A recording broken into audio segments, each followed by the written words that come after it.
이스라엘 사울 왕 때에 블레셋에 골리앗이라고 하는 어마어마한 장수가 있었습니다. 이 사람의 키는요 2m가 아니라 거의 3m 가까이 정도가 됩니다. 그리고 이 사람이요 걸치고 있었던 갑옷과 그리고 이 창과 칼, 이 무게만 해도 거의 100kg을 육박하는 그런 무게를 지금 몸에 지니고 있는 사람이었습니다. 전쟁을 위해 태어난 사람이고요, 전쟁터에서 뼈가 굵은 사람입니다. 도저히 이길 사람이 없었어요. 그래서 이 골리앗이 나와서 막 흥을 돋우면서 이스라엘이 믿는 하나님 아버지를 모욕하고 이스라엘 백성들을 막 모독해도 조롱해도 그 어느 사람도 그 골리앗 장수에게 나가서 싸움할 사람이 없었어요. 다 두려움에 떨고 있었습니다. 그때의 심부름을 갔던, 아버지의 심부름을 갔던 다윗이 그 광경을 목격합니다. 그때 당시에 신학자들에 의하면 다윗의 나이가 한 15세 전후가 됐었을 것으로 그렇게 미루어 짐작해 봅니다. 소년 다윗이 그것을 보고 난 다음에 의문이 생깁니다. 그리고 그 사람이 그 전쟁터로 나가게 됩니다. 그래서 골리앗과 1대1의 싸움을 벌이는 겁니다.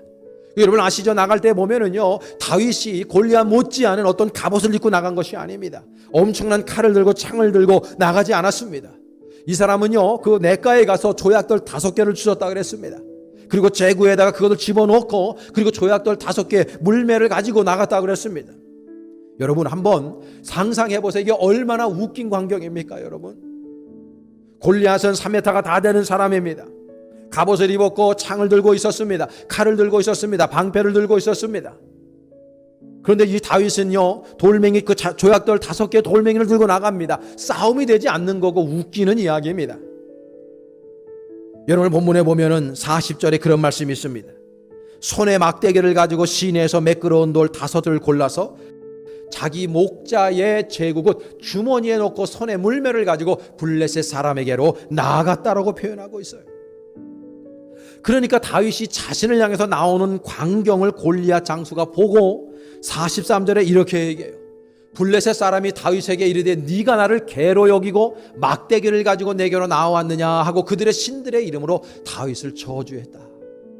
비웃는 거죠. 이게 아주 콧웃음을 치는 겁니다. 실수하는 겁니다. 골리앗 장수가 볼 때는 이거 게임도 안 되는 것이고 뭐 저런 게 나오나, 나를 개로 알고 막대기 들고 나오냐, 이렇게 이야기하고 있는 것입니다. 싸움이 되지 않는 싸움입니다. 그러나 여러분 아시죠? 이 싸움에서 누가 이깁니까? 다윗이 이깁니다. 그 누구도 상대할 수 없었던, 두려움에 상대할 수 없었던 그 골리앗을 쓰러뜨린 것은요 골리앗보다 더 힘이 세고 몸집이 더 크고 어마어마한 장비를 가지고 무기를 가지고 나아가서 싸워서 이긴 것이 아닙니다. 다윗이 이겼는데 다윗이 가져간 것은요 물맷돌을 가지고 나갔어요. 작은 것 하나, 그걸 가지고 나가서 그 어마어마한 골리앗과의 전쟁에서 이긴 것을 우리가 기억해야 되는 것입니다. 오늘 보면 45절에 보면 이렇게 되어 있어요.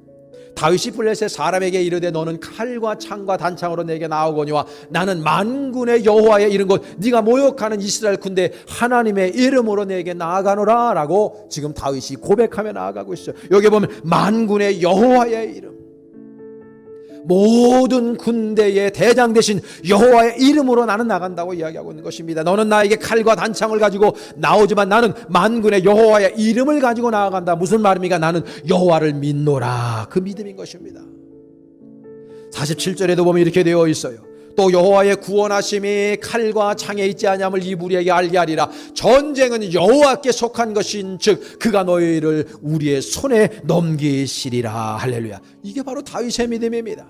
전쟁은 누구에게 속한 것인즉 여호와께 속한 것인즉이라고 이야기하고 있는 것입니다. 여호와 하나님 아버지 앞에 전쟁이 속해져 있다는 것이에요. 그래서 그 여호와 하나님을 향한 절대적인 그 작은 믿음이 우리들의 인생의 전쟁에서 우리로 하여금 승리자가 되게 만들어 주신다고 고백하며 나아가고 있는 것입니다. 성경의 역사는요 다른 역사가 아닙니다. 성경의 역사는요 작은 믿음의 역사인 것입니다. 그 작은 믿음을 우리 하나님 앞에 올려드렸을 때 하나님 아버지께서 그것을 들으시고 받으시고 흠양하시고 놀라운 기적의 스토리를 써내려간 것이 바로 성경의 역사라는 걸 기억해야 됩니다. 아브라함의 믿음의 조상이 되었습니까? 그가 가지고 있는 그 작은 믿음, 여호와 하나님 아버지 앞에 그냥 그 믿음을 그대로 드린 거예요. 순수하게 그대로 드린 거예요. 그랬을 때의 그 작은 믿음이 아브라함을 믿음의 조상으로 만들었다는 걸 여러분 기억하시기를 축복합니다. 여러분들에게 있어서 작은 것이 무엇입니까? 작은 것이 위대한 것입니다. 다윗이 가지고 있었던 그 돌멩이가 하나님의 손에 붙들림 받자 놀라운 기적을 행사하는 도구가 되었던 걸 기억하셔야 됩니다. 그러므로 여러분들에게는 작은 믿음을 하나님 아버지 앞에 올곧게 드리시기를 바랍니다. 그것이 물질일 수도 있고요, 그것이 정성일 수도 있고요, 여러분들의 지혜, 지식일 수도 있고, 여러분들의 모든 시간의 헌신일 수도 있습니다. 하나님 아버지 앞에 여러분들이 가지고 있는 작은 것을 믿음에 태워서 드릴 때 하나님 아버지께서 놀라운 기적을 여러분과 저의 인생 속에서 분명히 보여주실 줄로 믿습니다. 작은 것이 위대한 것입니다. 기도하겠습니다.